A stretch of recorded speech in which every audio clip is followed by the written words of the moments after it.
Rolls Royce and be poor.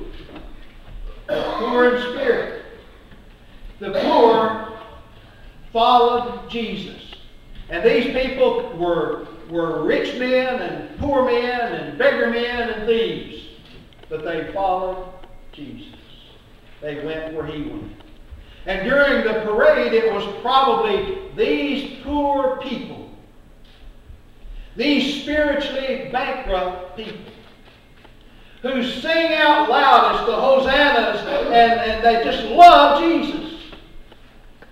You can tell when someone loves Jesus because they sing his praises from the housetops. Others of us just kind of muddle it down just a little bit. Well, I love Jesus. I love him. I think the world of him. But these folks were shouting the loudest. Jesus had given them something that they had never had before. You know what that is? It's a little word called hope. Did you know when you take hope away from someone, their insides just shrivel and die? One of the things that happens to people during wartime when they're captured, some of the tactics that are used, strategy and tactics that are used on prisoners of war, is to break their hope. And if the enemy can break that hope, they've won a victory. They've won a victory over that person that they're interrogating. And that person will likely just spill everything that they want to know. And it's not because they're disloyal. It's not because they want to do it. It's because they've lost hope. Jesus had given these poor people hope. He had given them the hope of a better today. You know, some people just don't understand that if you're looking up at the sky instead of the sky looking down at you, that's a good day. We need to have a hope of a better day. They had hope of forgiveness, grace, and mercy. The three best presents that you'll ever get are those that are given by Jesus, and they're those three things: forgiveness, grace, and mercy. Because those are three things that we do not deserve. This hope of a brighter tomorrow filled them with the expectation of an eternal home where the streets are lined with gold leading to a mansion that's waiting for them there.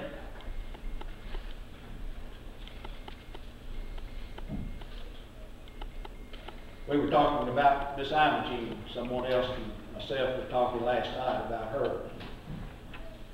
We were talking about funerals too. And you know, funerals hurt. If you ever lost a loved one, you know that funerals hurt. But they hurt a whole lot less when you know where that person is going. They hurt a whole lot less when you know that that person has forgiveness, grace, and mercy. They hurt a whole lot less when they know that their tomorrow will be filled with an eternal home in heaven. Not because they deserved it, but because they were poor in spirit and they followed Jesus. These people had long ago stopped demanding justice, and they begged for mercy. And only then can you have salvation. If you're looking for justice, be careful. God will give you justice. But I hope you're looking for mercy.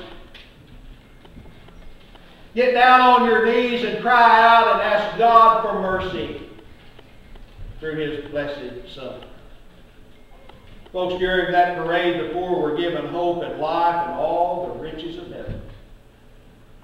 Did you know that our riches on this earth will pass away? There's nothing permanent in our world. Nothing. Nothing at all. Another group of people that were there were the political people. Boy, don't you just like politicians? Now, those that were political that were present were the zealots. They wanted to see Jesus as the fulfillment of their desire to be free from the tyranny of Rome. They wanted to see Jesus as a liberator whom they would believe would lead them in the fight for freedom against the Romans.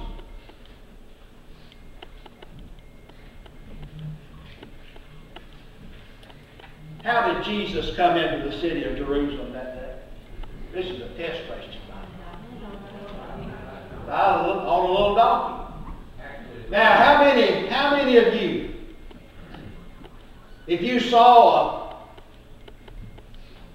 a leader, one that was supposed to be king of kings, coming into town on a donkey, what would you expect him to be riding? A white horse with a lot of spirit and a lot of spunk. But here came Jesus on a donkey.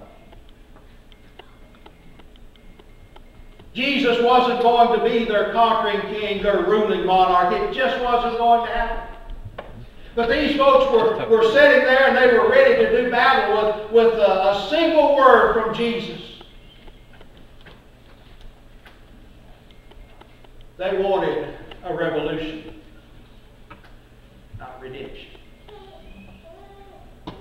They desired for deliverance from the hated Romans, not freedom of sin.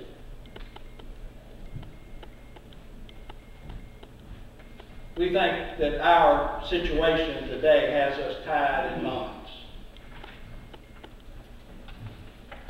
But let me tell you what has the world tied in knots. It's not the economy.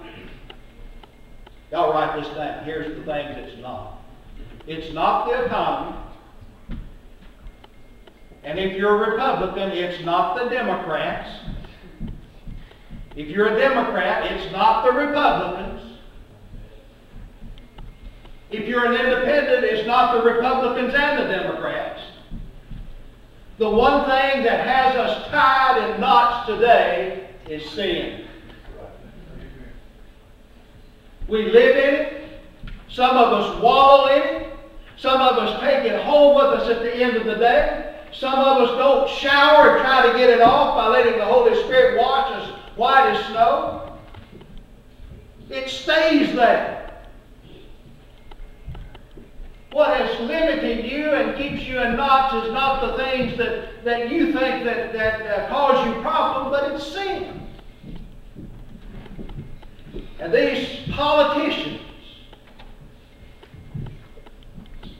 wanted to be delivered from the hated Romans. They didn't care about being delivered from the bondage of sin. There was another group there too. It was the powerful.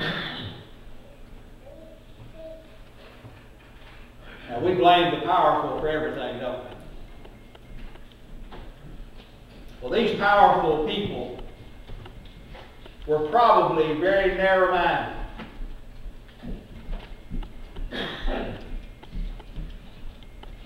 They were prejudiced. They didn't tolerate religious folk very well.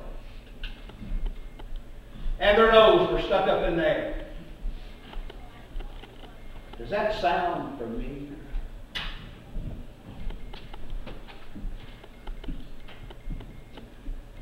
You may not be powerful, but some of you fit that description.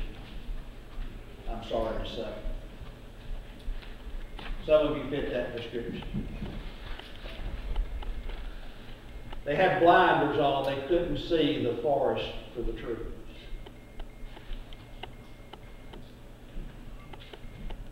There were another group there.